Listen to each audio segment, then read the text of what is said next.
చాలా ప్రాంతాల్లో కాయ ఏర్పడే దశలో మామిడి తోటలున్నాయి. మరికొన్ని తోటల్లో ఇంకా పిందె దశలో ఉన్నాయి.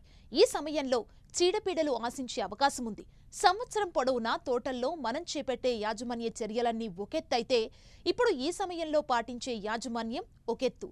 కాయ ఏర్పడే దశలో రైతులు ఎలాంటి సమగ్ర సస్యరక్షణ చర్యలు చేపట్టాలో తెలియచేస్తున్నారు బెల్లంపల్లి కృషి విజ్ఞాన కేంద్రం శాస్త్రవేత్త నాగరాజు.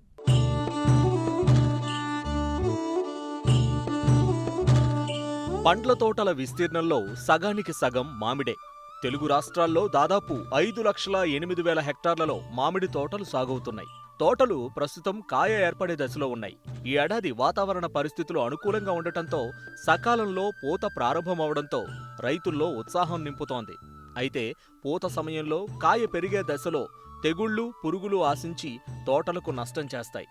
ప్రస్తుతం మామిడి తోటల్లో చేపట్టాల్సిన సమగ్ర సస్యరక్షణ చర్యల గురించి రైతులకు తెలియజేస్తున్నారు మంచిర్యాల జిల్లా బెల్లంపల్లి కృషి విజ్ఞాన కేంద్రం శాస్త్రవేత్త నాగరాజు.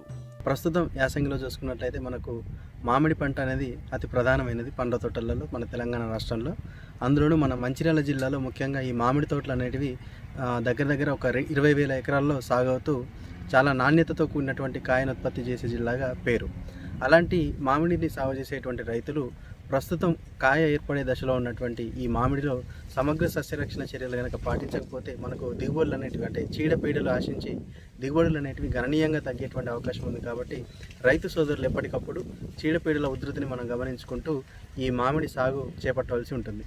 అందులో ముఖ్యంగా మనం ఈ పురుగులను ముఖ్యంగా చూసుకున్నట్లయితే మనకి తేనె మంచు పురుగు కావచ్చు, తర్వాత తామర పురుగు కావచ్చు, టెంక పురుగు కావచ్చు, కాయదుల్చే పురుగు కావచ్చు, తర్వాత పండు ఈగ, ఈ 5 సమస్యలు అనేటివి ప్రధానంగా ఉండి పిండి నల్లి కూడా మనకు ఆశిస్తూ ఈ యొక్క దిగుబడులను తగ్గించడంలో ప్రధాన పాత్ర పోషిస్తుంది. కాబట్టి ఈ యొక్క తేనె మంచు పురుగుల్ని కనుక మనం చూసుకున్నట్లయితే కాయల్ని కానీ పూ మొగ్గల్ని కానీ మనకు చిన్న చిగురులను కానీ ఆశించి ఇవి స్రవించేటువంటి ఒక జిగురు లాంటి పదార్థం, తేనె లాంటి పదార్థం వల్ల మనకు ఈ యొక్క శిలీంధ్రం పెరుగుదల కూడా మనం ఈ ఆకుల మీద కాయల మీద ఆశించి మసిమంగులాగా ఏర్పడి మనకు దిగుబడుల నాణ్యత తర్వాత దిగుబడులు కూడా తగ్గిపోయేటువంటి అవకాశం ఉంటుంది. కాబట్టి రైతు సోదరులు మనం ఈ వేప నూనె కానీ తర్వాత ఈ ఇమ్లాక్లోప్రిడ్ 0.3 మిల్లీలీటర్ల చొప్పున మనం పిచికారీ చేసుకోవాల్సి ఉంటుంది. అంతేకాకుండా మనకు ఈ యొక్క తామర పురుగులు అనేటివి ఈ యొక్క కాయ ఏర్పడే దశలో పైకి చేరి గీకి తినడం వల్ల మనకు కాయ అనేది మంగులాగా ఏర్పడి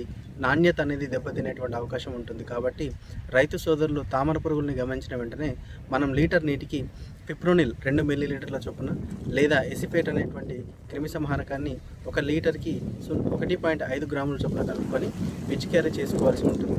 అందులోనూ మనకు కాయ పక్వానికి వచ్చే దశలో మనకు ఈ యొక్క పండు ఈగ ఆశించి కాయ లోపట చేరి తినడం వల్ల కాయ అనేది గుల్లగా మారి నాణ్యత అనేది తర్వాత దిగుబడి అనేది గణనీయంగా తగ్గిపోయేటువంటి అవకాశం ఉంటుంది. కాబట్టి ఈ యొక్క పండు ఈగ యొక్క ఉధృతిని మనం నివారించుకోవడానికి 2 పద్ధతులు, ఒకటి రసాయనిక క్రిమి సంహారకాలు పిచికారీ చేసుకోవడం, లేదంటే మనం ఎరలు లింగాకర్షక బుట్టలు లాంటి ఎరలు పెట్టుకోవడం అనేది, పండు ఈగ ఎరలు పెట్టుకోవడం అనేది ఒక ప్రధానమైనటువంటి యాజమాన్య పద్ధతి. ముఖ్యంగా ఈ పండు ఈగను మనం తల్లి పురుగుల్ని ఆకర్షించడానికి ఈ మిథైల్ యూజినాల్ ట్రాప్స్ని కానీ ఎకరానికి 4 చొప్పున పెట్టుకుంటే మనం ఈ యొక్క తల్లి రెక్కల పురుగులన్నింటినీ కూడా మనం ఆ యొక్క బుట్టలు ఆకర్షించి నాశనం చేసుకోవడానికి అవకాశం ఉంటుంది. ఒకవేళ ఈ బుట్టలు మనకు అందుబాటులో లేని వల్ల ఈ యొక్క 200 గ్రాముల బెల్లాన్ని ఒక 50 మిల్లీలీటర్ల మెలాథియాన్ అనేటువంటి రసాయనంతో కలుపుకొని 2 లీటర్ల మిశ్రమాన్ని కలుపుకొని మనం ఈ యొక్క చిన్న చిన్న పళ్ళలలో కానీ మూతలలో కానీ పెట్టుకొని మనం చైన్లో పెట్టుకుంటే ఈ యొక్క పండు ఈగ తల్లి రెక్కల పురుగులన్నీ కూడా ఆకర్షించబడి ఆ యొక్క మిశ్రమంలో పడి చచ్చిపోయేటువంటి అవకాశం ఉంటుంది. కాబట్టి ఈ యొక్క పండు ఈగ ఉధృతిని మనం ఈ విధంగా నివారించుకోవాల్సి ఉంటుంది. రెండోది, కాయ ఏర్పడే దశలో మనం ఈ యొక్క కాగితంతో కూడినటువంటి సంచుల్ని కూడా మనం కాయలకు తొడుక్కోవడం వల్ల ఈ యొక్క పురుగు అనేది గుడ్లు పెట్టకుండా మనం నివారించుకోవడం, కాయ నాణ్యతని మనం దెబ్బతినకుండా జాగ్రత్త పరచుకోవడానికి అవకాశం ఉంటుంది.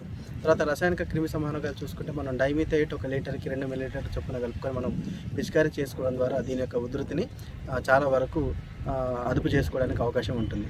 అలాగే మనం ఇంకొక ముఖ్యమైన పురుగు పిండి నల్లి. ఇదేంటంటే మనకు ఈ చీమల ద్వారా ఫస్ట్ భూమి లోపల ఉన్నటువంటి ఒక పురుగులు కాయ ఏర్పడే దశలో మనకు మొక్కపైకి చేరి రసం పీల్చడం వల్ల మనకు కాయ నాణ్యత అనేది దెబ్బతినేటువంటి అవకాశం ఉంటుంది. కాబట్టి దీని నివారణకు మనకు ఒక డైక్లోరోవాస్ అనేటువంటి మందుని 2 మిల్లీలీటర్ల చొప్పున కలుపుకొని మనం పిచికారీ చేసుకోవాల్సి ఉంటుంది.